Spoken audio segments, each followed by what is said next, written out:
कैसे जा सकता है। ठीक है, तो अब हम सीखेंगे वर्ग का निकालना, वर्ग कैसे फाइंड करेंगे।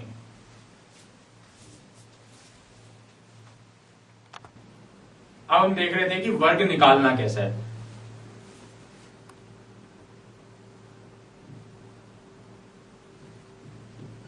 तो हम निकालेंगे संख्या का वर्ग।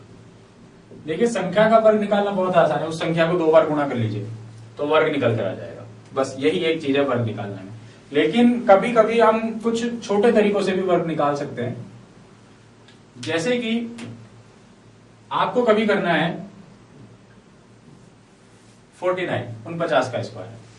अब इस 49 के स्क्वायर को निकालने के लिए आप इसके अंदर बीजगणित लगा सकते हैं। बीजगणित कैसे लगा सकते हैं भाई? 49 को आप 50 माइनस 1 का स्क्वायर लिख सकते हो। 50 माइनस 1 का 49 को 50 माइनस 1 लिखा जा सकता है। 50 माइनस 1 का स्क्वायर यानी कि a माइनस बी का होल स्क्वायर। तो ये क्या हो गया? a square minus 2ab plus B का स्क्वायर। तो 50 माइनस 1 को 50 का स्क्वायर माइनस 2 गुणा 50 गुणा 1 प्लस 1 का स्क्वायर। अब 50 का स्क्वायर निकालना आसान है। क्यों भाई? लास्ट में 0 है, जिसकी लास्ट में 0 उसकी कैलकुलेशन सबसे इजी होती है। तो इसका 50 का स्क्वायर निकालने के लिए आप क्या करो? 5 का स्क्वायर निकाल लो। 5 का स्क्वायर कितना हो गया? 25। और 0 जब 1 है तो लास्ट में 2 आएगा। भाई 1 0 है तो इसका जब स्क्वायर करोगे तो लास्ट में दुगने हो जाएंगे, 2 0 आ जाएंगे। ये हो गया 2500 माइनस 25 में से 100 हटेंगे और 1 जुड़ जाएगा, 2401। 49 का स्क्वायर आ गया 2401।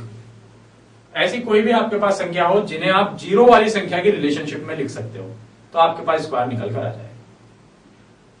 अब आप सोचो कि 35 का स्क्वायर निकालना है तो इसको 30 प्लस 5 का स्क्वायर लिख के काम कर लेते हैं, आराम से होगा।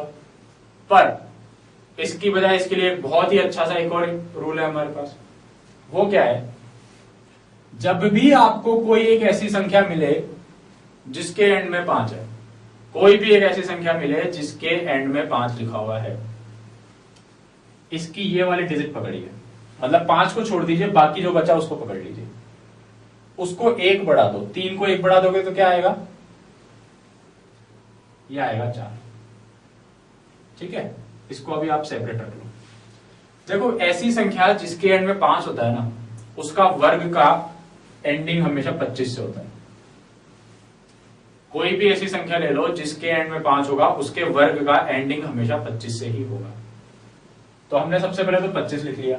फिर हमने क्या कहा था कि भाई यहां 3 दिखा ना आपको, तो 3 को 1 बढ़ा के लिखो 4, और 4 गुणा 3 कर दो, 4 दिया 12, 1225 उसका वर्ग हो गया। अब जैसे आपके पास है 45, तो आपने कहा भाई 45 का वर्ग करना है तो एंड में तो 25 आएगा ही आएगा। 4 दिख गया, 4 को 1 बढ़ाओ, कितना हुआ? 5, 5 चौक 20।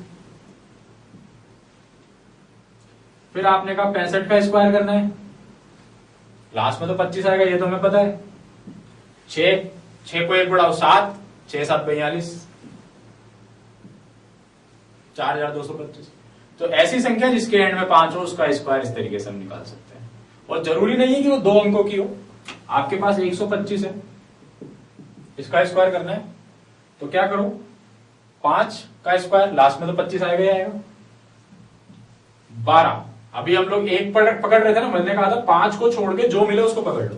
तो 12 को 1 बढ़ाओगे 13, तो 13 गुणा 12, 13 गुणा 12 कर लो, जो आपके पास आएगा वो यहां लिख दो।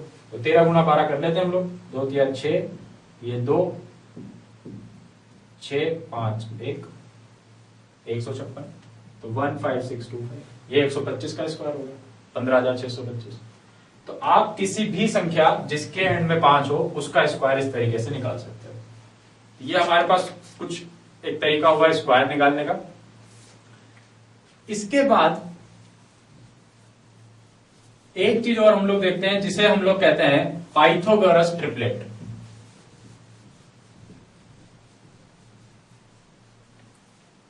हमने पाइथागोरस प्रमेय पढ़ी है। पाइथागोरस प्रमेय क्या कहती है कि एक समकोण त्रिभुज होता है, उस समकोण त्रिभुज में कर्ण का स्क्वायर बराबर होता है आधार का स्क्वायर प्लस लंब का स्क्वायर। उसी चीज से मिलकर बना है पाइथागोरस ट्रिपलेट।